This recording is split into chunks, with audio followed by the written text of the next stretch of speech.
We got a guest, got a guest. I admit that I'm impressed since I'm Patrick, someone legit to come and sit and talk some Stuff. Hey, everybody out there in Swarmcast land, which is from now on what we're going to call this place, Swarmcast land. Yep, if anybody asks you, that's what you tell them. So today, I was super excited. Somehow, we got a really cool guest on. Let me rephrase that.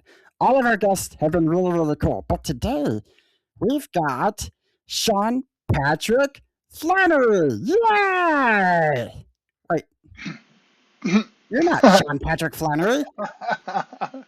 Not quite, no. Though close, Sean Patrick Fannon. Oh, well, Yeah, that's probably a better guest for us to have anyway. I don't know. He would have been cool, I think. Although I'm not sure he would have known exactly what to do. I have a Right. really fun story about that. I've been guests at numerous conventions around the country. Obviously, so has he. And Uh huh. we happened to both be guests one time at the same con. And I had been, people were like, Flannery? Oh, no, Sean Patrick Fannon. Um, so I went and saw him and Norman Reedus. Uh, Oh, and I went up to say, hi. People accuse me of being you and you being me all the time. Norman Reedus was like really, really cool. He's like, oh, yeah, I could see that. And then, but Mr. Flannery said, he looked at me because I'm a much bigger guy. He's very fit. He says, I don't see it. I'm like, oh, okay. And that was about the sum total of our interaction. But yeah, so I did actually have the we're both at the same con thing. Anyway, that's pretty cool. No, guys, seriously, I knew we had Sean Patrick Fanning coming on the whole time. I just thought it'd be funny to, get that kind of out of the way. Plus, we got a cool story about it out of it. So, Sean, why did you mhm. tell our guest a little bit about yourself and why we would have you on here on the Swarmcast? Well, I was one of the very first dungeon masters in Cobb County, Georgia, way back in the mid 70s. And Wow. from there, I have been involved with role playing games my whole life. Started writing and designing professionally in 1988, working with the folks who did Champions. Worked on the first Star Wars role playing game. Worked on some White Wolf stuff and some other things. And just over the years, I've always been in the business and involved. I wrote the Fantasy Role Playing Gamers Bible, which is actually used in government white papers and military doctrine. Wow. And yeah, I worked on the third Star Wars game, helped design a whole bunch of not Shadow, Savage World stuff. I released Shinetar, which is sort of my fantasy magnum opus. And I was the guy behind the Savage Rifts project, which a lot of people know me for, because that Yeah. was the thing that blew up uh, blew up the oh, I'm talking about the Yeah. crowdfunding. Yes. Um, Yes. I was going to say uh, the internet. It blew up the okay, internet. it kind of blew up the internet, yeah. Um, Haha. I remember us making shirts for that. So, well, that escalated quickly.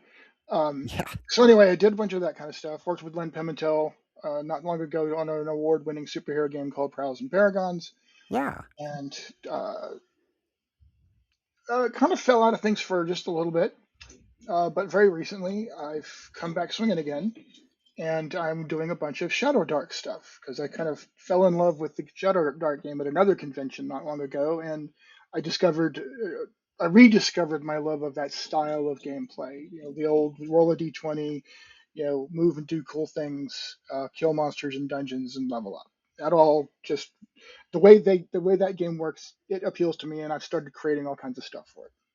That's pretty cool. So just last time we had the folks from Dungeon Damsel on to talk about Droskara for Shadow Dark that they were and at that time they were kickstarting it and that one blew up too.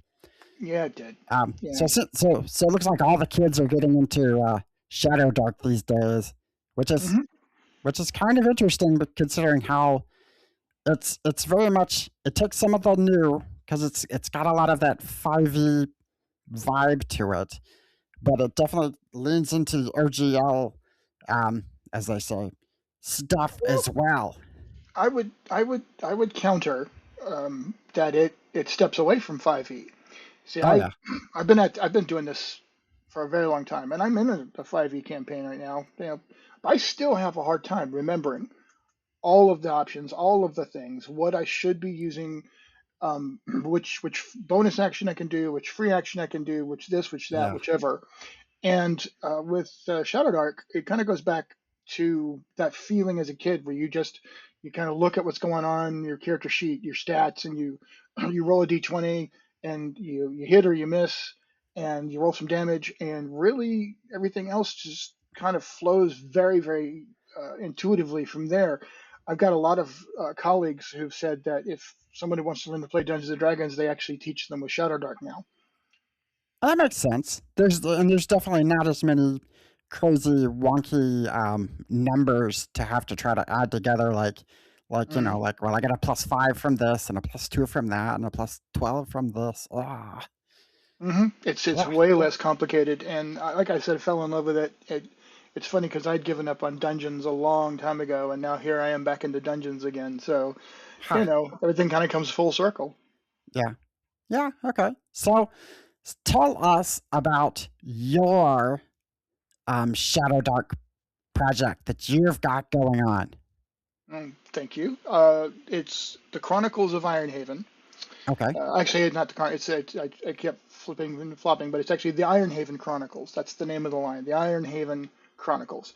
And I originally released just like a tiny little supplement, which gave expanded backgrounds for non-core classes. But then I started tying everything together into a setting kind of connective tissue thing.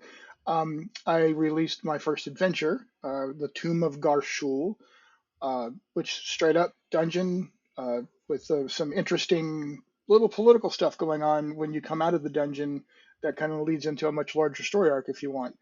But you don't have to. Just grab the treasure and run. That's fine too. Um, there's the hero freeholds because I got inspired. I've been running Shadowdark for a little while. My players in my home game have reached much higher level, but they want to continue having fun experiences.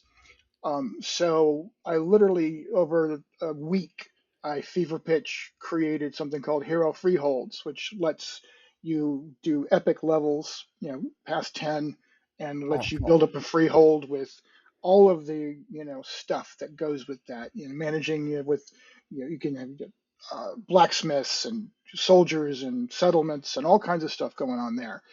And then just recently uh, like today, as a matter of fact, I released uh, the Ironhaven Chronicles, The City State of Ironhaven, which is a full on city book. It's about 25,000 words, and it's chock full of people to meet, places to go, stories to encounter, rumors, and all the intrigue underneath all of that, as well as serving as a really, really great home base for going out to those adventures.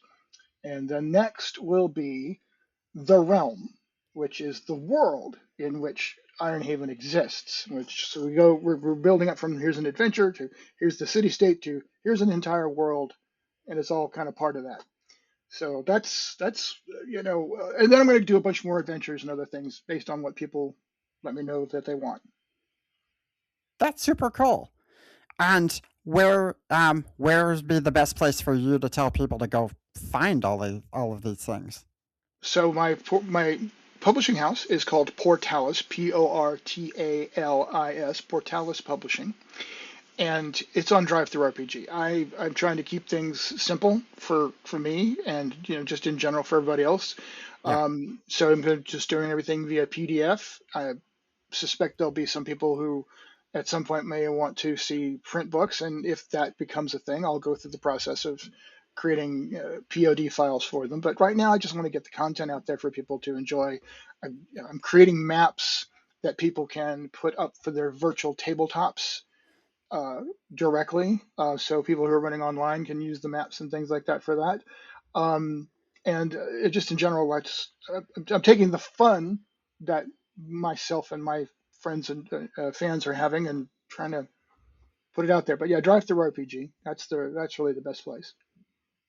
Pretty cool. I like that because yeah, I you can't see, but there's a bunch of books. I'm actually standing on like 25 different versions of, you mentioned Hero System. Those make really good things for me to stand on. I can get some Oh pretty good yeah, height, yeah, you know. absolutely solid, dense stuff. Yeah, Right. Those books are really, really, really thick. Um, that means but you might be yeah, standing on a couple of my books if you've got Mutant File or High Tech Enemies in there. That's two of the ones I worked on. that might be down there. I think, Yeah, High Tech Enemies was yeah. my very first solo release. Wow. Very cool. So I'm talking with and standing on Sean Patrick Fannon at the same time. How many Oh, people out there could say that? Don't answer. Don't answer. I don't know if we really want to know, but that's not a safe place to go. ah, No, I'm just kidding around. Uh, yeah, but I it's won't yuck anybody's yum if you know I mean, you. whatever, right? Yeah. Right. So well, so you mentioned conventions. I Hmm. know that um for a while there, at least from what I hear from John, the guy who produces this show, that I know he used to see you at conventions quite a bit. Hmm. That's kind of where he knows you from. Are you doing a lot of conventions these days, or are you just I, getting into? so my health is not 100%. I mean, I'm okay. I'm not in danger or anything like that. But it's just conventions just wear me out, really, really bad. So I've kind of really reduced. I mean, there may be one or two, depending on how things go, that I might go to. But right now, I'm really just focused on building up a gaming community, both in person and online, and uh, doing things here. I've got, like I said, health issues that make me being at a convention very, very unpleasant after like the first day, Yeah, and I just kind of I don't know. Just I feel like it's a younger person's game now. Going I through mean all that's the fair. processes there. Plus, I've had a couple of situations in the past where personality disconnects create drama that I just don't want to deal with anymore. I'm not interested in uh, feeling like I'm having to either defend somebody else or defend myself. It just has gotten so cantankerous sometimes at these things, and that's just not fun. I don't need that kind of stress. I gotcha.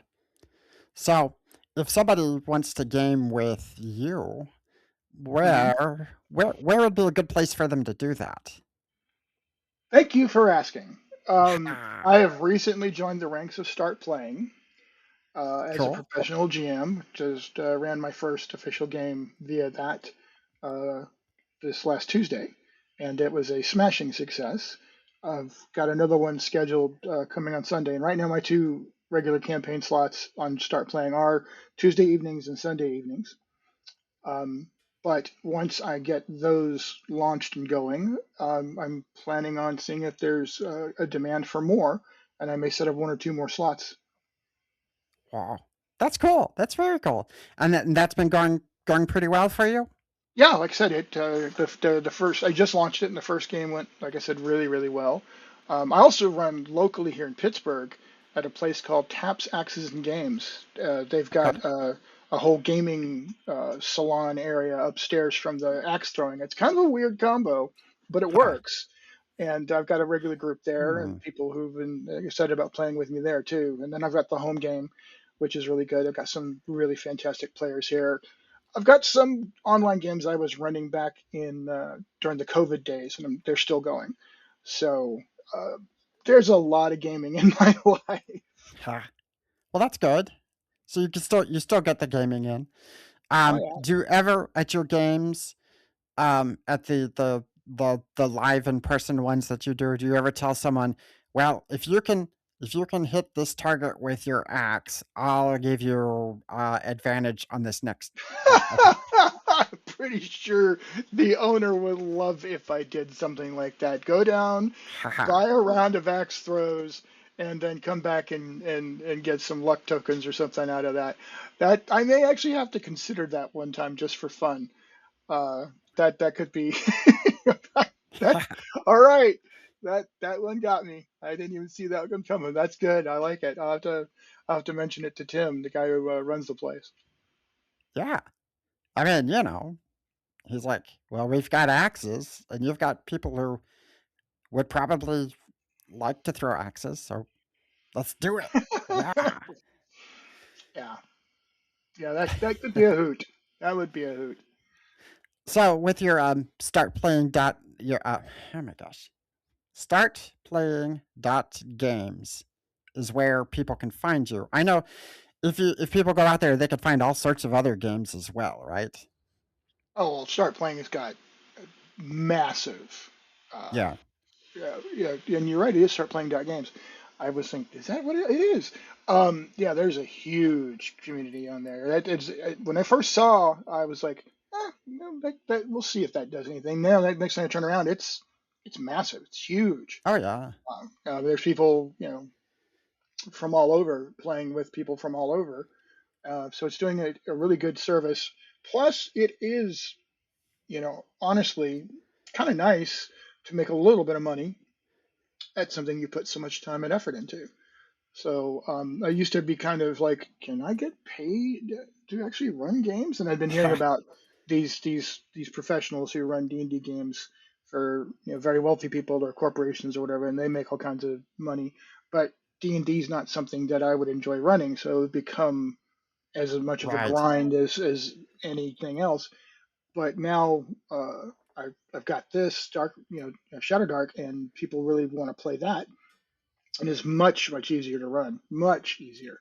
So I'm engaged. I'm having a good time, and I'm like, all right, if I make a few dollars here and there, keep some gas in the Yeah. car. That's Yeah. Why nice. not? Right.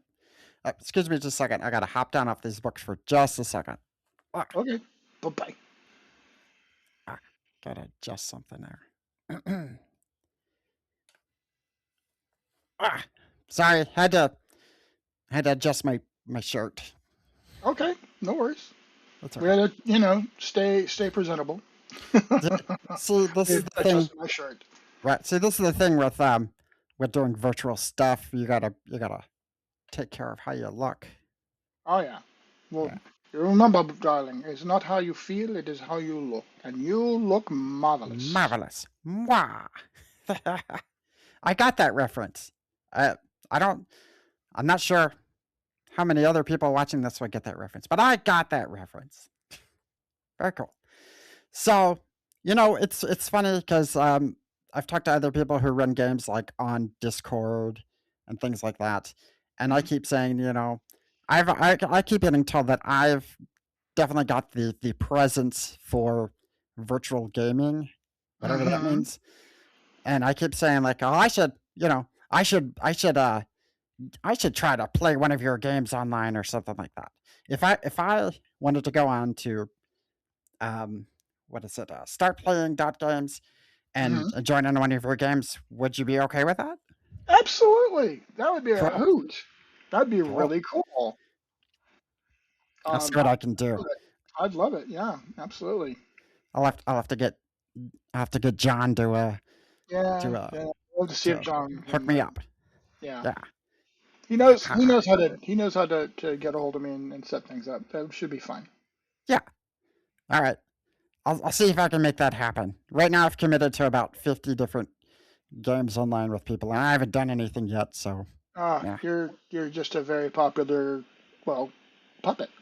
Well, I don't know if they know what they're going to be getting into with me on the show, on their show. It's kind of like a show, right?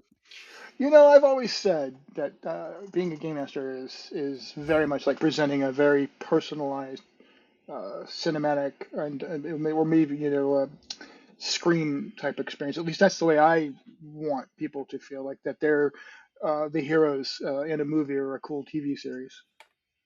Yeah. I get it.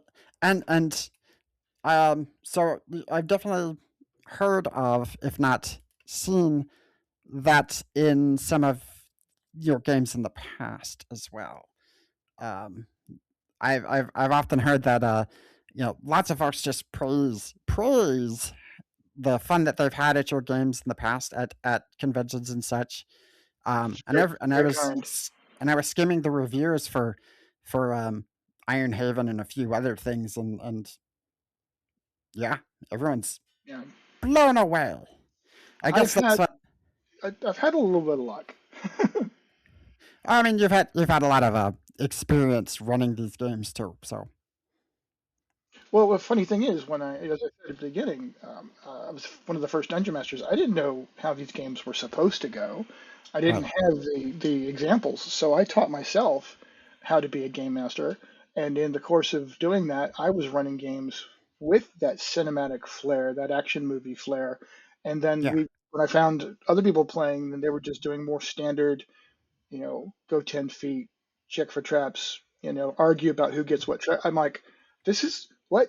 And when they would play with me, they're like, oh, it could be like this. And I was like, haha, that's right. So, yeah, fun stuff. very cool. So let's see. So with the Ironhaven, is it Ironhaven Chronicles or it's Ironhaven Ironhaven, Chronicles? it's Ironhaven Chronicles, yes. So what's the the vibe for that that kind of sets it aside from everything else? I know Well, that's a broad question, but for one thing, specifically designed with the Shadowdark player in mind. So all of the potential experiences, all the people you interact with, all the things that you can do in the city, it's all very much plugged into how Shadowdark does things. All like the downtime activities and things like that. Because Shadowdark is one of those games where it's very much about you have a settlement you can go to, and then from the settlement you branch out, you go crawling on doing Hex crawl or moving across overland, and then you find the dungeon and you go in the dungeon, and then when you get done, you've got to have some place to go back to, and it's very much set up not only just to be that home base, but it's a city of law surrounded by chaos, monsters and ancient evils and all kinds of stuff like that. They're like a bastion for people to uh, try to be protected against all that stuff, and the heroes become an important part of that. There's all kinds of stuff going on politically in the city that as the heroes become more involved and more well known, they start getting caught up in this. There's the council of ministers, not all of whom are as lawful as they should be, and are certainly not cooperating with the royal family the way they should. So there's a whole bunch of stuff going on there. There's ancient cults trying to overthrow the city for their purposes, open up holes into the void, drag monsters out into the streets. There's external foes from other nations and stuff like that. There's all of these challenges that evolve the from just becoming a citizen, becoming a member of this city. That's its own adventure on top of going off and doing adventures. huh, okay. Because I've yeah, there's quite a few that I've of Shadowdark just adventures I've read, and so I was always like, okay, well, what do you do after you've kicked down the doors and beaten up the monsters and gotten all the loot and stuff Mhm. like that. So it's nice having this added element into the game. Oh yeah, like the very first adventure I released, Tomb of Garshul. The whole point is they get hired by somebody in the city to go looking for this ancient chalice of charm in this tomb. But when word gets out that they're going to go and do this, an agent of the royal family, wants them to um, do some other things for them as well if they can. So they get the chalice, they get a bunch of other stuff. They end up cleaning out the dungeon, hopefully, and not dying. And they discover a much more ancient evil and the presence of some pretty nasty stuff. When they get back, they end up having a secret meeting with the queen, She insists that they give her the chalice and she'll pay them handsomely. So it creates immediately this tension between them and the original person who arranged to hire them. So they've Ha. automatically gotten themselves kind of caught in this. We want to do right by the royals, but now this duke that hired us is mad at us because we didn't give him the chalice, and so they're now caught up in political intrigue within the city tied to the first adventure. Oh, Yeah, cool. I feel like Very cool. not quite Game of Thrones, Right. or Right. but there's stuff like that, and then the players have to consider, well, we've made a choice, now we're gonna have to live with it, and then Yeah. oh, this is even worse than we thought. So yeah, I have a lot of fun with those kinds of things. Okay. So let's say that I'm running a Shadowdark game that is something of my own design, Hmm. and I want to also, could I also kind of incorporate it into the Ironhaven Oh Chronicles and stuff? yeah, absolutely. It's designed very much, to plug into other people's campaigns. Originally, I'll be honest, I was designing Ironhaven to be a potential additional city for the Western Reaches product that they're releasing this year. I changed my mind and decided to uh, start creating a world around it, but it could just as easily get plugged into Western Reaches or anybody else. You could plug this into like your version of Greyhawk if you wanted to. I mean, certainly Wow. the basic mechanics are absolutely compatible. All you need is a West Coast because the map is Okay. the thing. Just stick it on the West Coast or wherever, and you're good to go. And the adventure obviously does not have to be tied to the specific setting. You can just have a a noble person secretly, has a bartender hire you to go get this thing, and then just let it play out from there. So it's all plug and play. That's super cool. I like it. Yay. Um, hmm. Wow. So, all right. So, if you don't mind, I've got a few questions that both do tie to gaming, but are more about you, Sean Patrick Fannon, the person.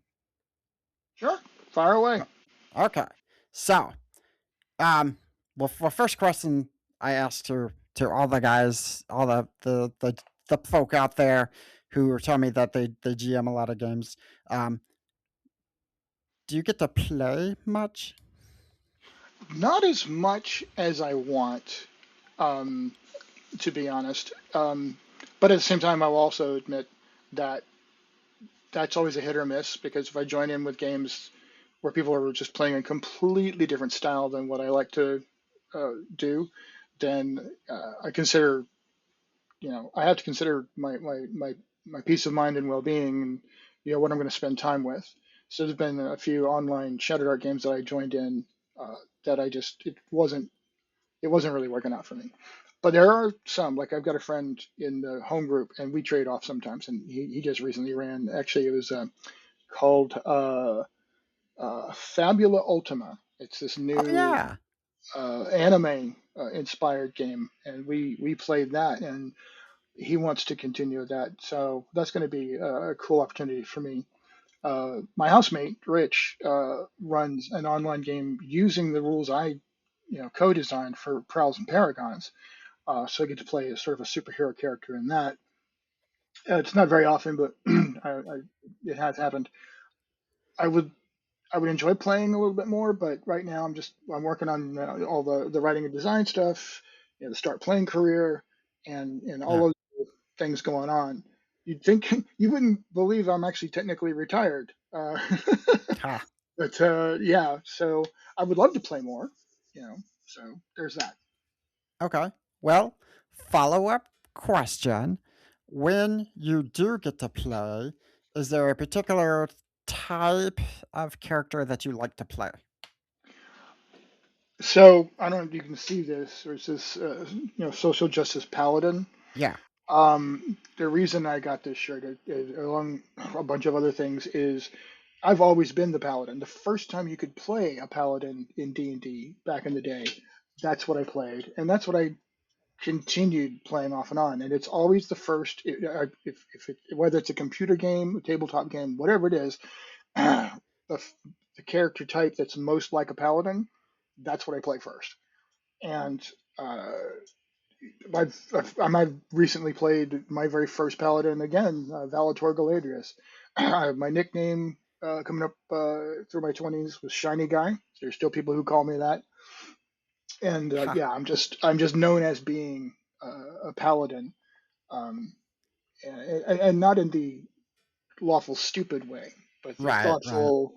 Um, you know, laws exist, and the whole point is to be honorable and protect the innocent, that kind of stuff. It's this shirt really does fit who I am and how I feel. It's more than just thinking other people should be treated well, but it's actively seeking for them to be treated well.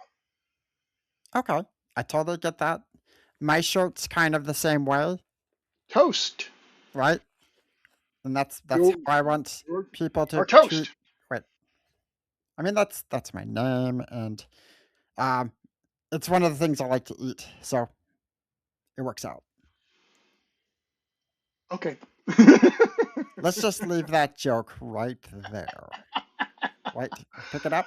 We'll move it over here. Yeah, good idea. Yeah. A toast is warm, and you can put butter on it, and you put other nice things on it. It's very adaptable. It's comforting. That's you. We'll go with that. I like it. Um, hmm. And that's way too many words to put on there. So Just a picture of just a toast. Get picture. it across. Yep. Um, wow. I've kind of lost my train of thought there for a second. Um, Sorry. I haven't that's been fine. interviewed by That's a fine. puppet before, so I'm having kind of some fun with this. Yeah. But you said there was questions. I didn't know if you had any more of those questions Oh you yeah, had. yeah, yeah. One of, and you may have kind of already answered this question, but I'll go and ask it anyway, just in case. Hmm. I like to ask people. So, what got you into gaming?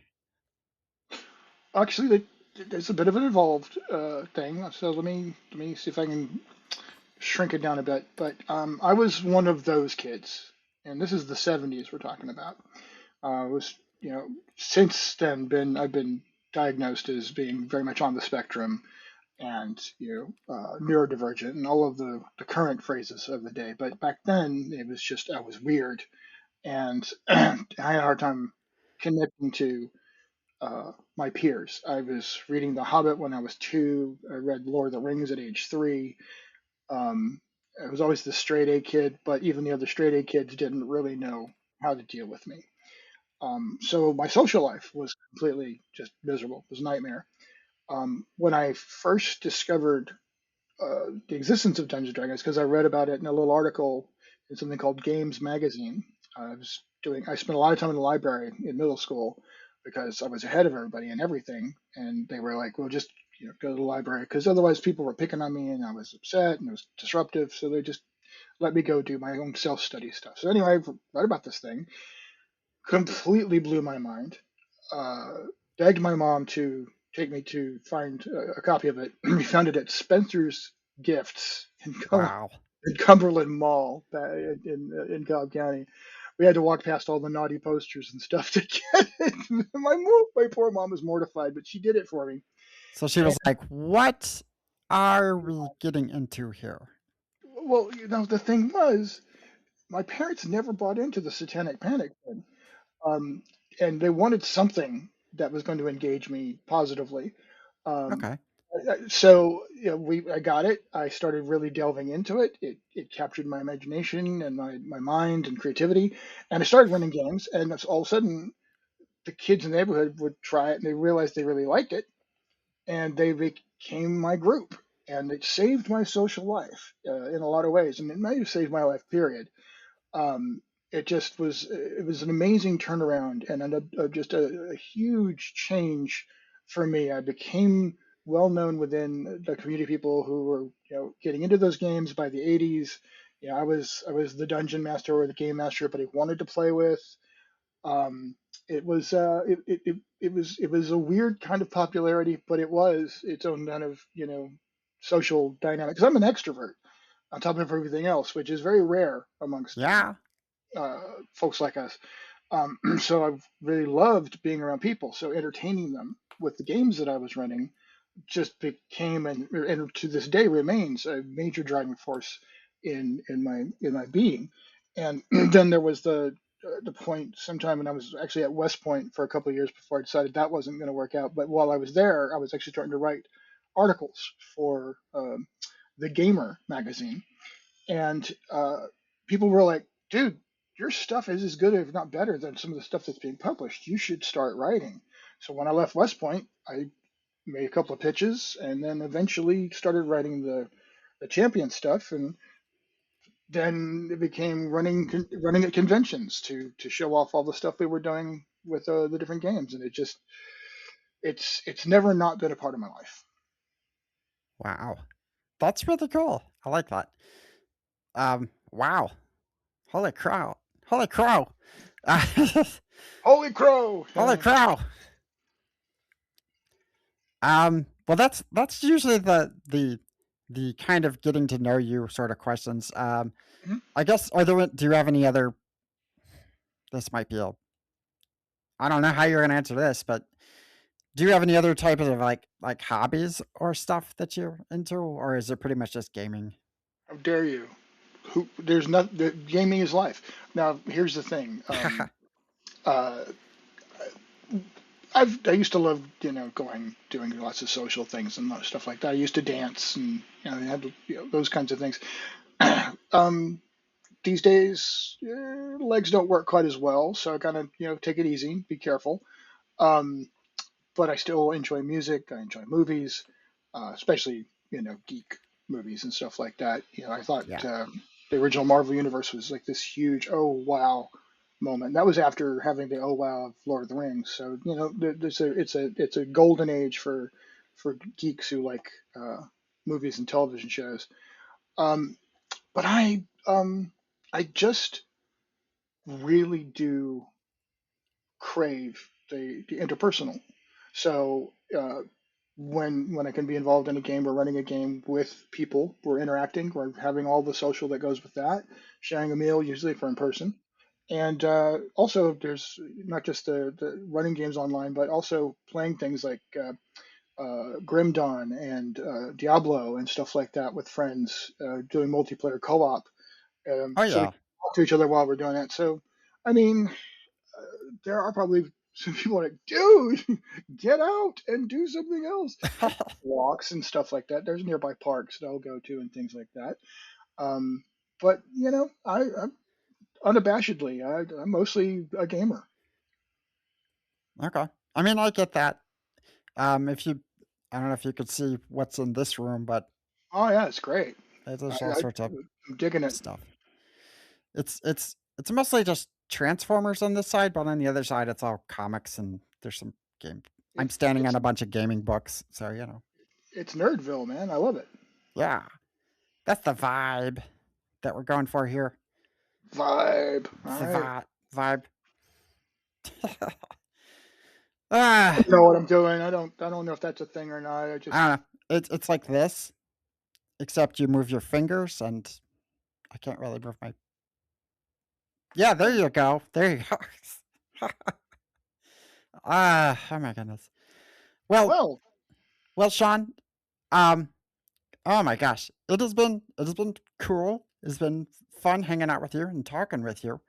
So I want you to let our viewers and or listeners know where can if they want to get more information about you and of course Ironhaven and any of your other projects, where should they go to find some stuff? Well, first off, I want to say this has been a hoot. I've enjoyed it very much, so thanks for having me on. Portalis Publishing. I have a Facebook page for Portalis as well, so you'll certainly recommend you joining and following that page. You can certainly seek me out on Facebook. I have a very active presence there, and I'm Sean Patrick Fannon. I'm one of the few that's as active uh, on there. Pretty easy to find. Um, and then, as I said, Drive Through RPG, Portalis Publishing, to find that. Uh, if you end up gaming with me at some point, I have a Discord server called the Omniverse, and that becomes sort of a special, very large, but technically still kind of a private club of people who have played in or even run games who sort of share the space for that. Um, and of course, you can find me on Start Playing. And if you join one of my games there, then you'll become part of our social circle that way, and we can hang out and you can find out more stuff that I'm doing there. Very cool. And guys, if you join on startplayinggames or start, I'll have the link. If you go to Start Playing Games, tell Sean here that Toast sent you. I mean, Yeah, I don't know cool. if it'll get you anything, but just tell him. If anybody signs up for a game on Start Playing and they say Toast sent them, they will start with a bonus luck token for their character. Ooh, awesome. So there you go. You can get something for it. Yeah, cool. Well, awesome. It's been fun talking with you. I hope we get to have you on again sometime to give us updates and stuff like that. Sure. Have fun. Yep. So until next time, thanks again, Sean. Thank you. Cheers. Yep. Well,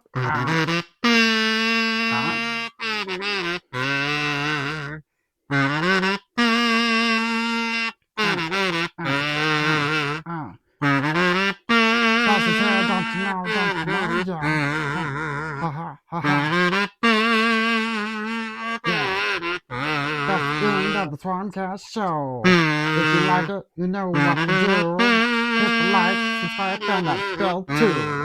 Haha, yeah. That's what to do. Check us out on the Blue Sky. Yeah, and the Facebook too. Haha, yeah. Just rocking out with you. Yeah. What the? Oh. I guess that's it now. Mwah.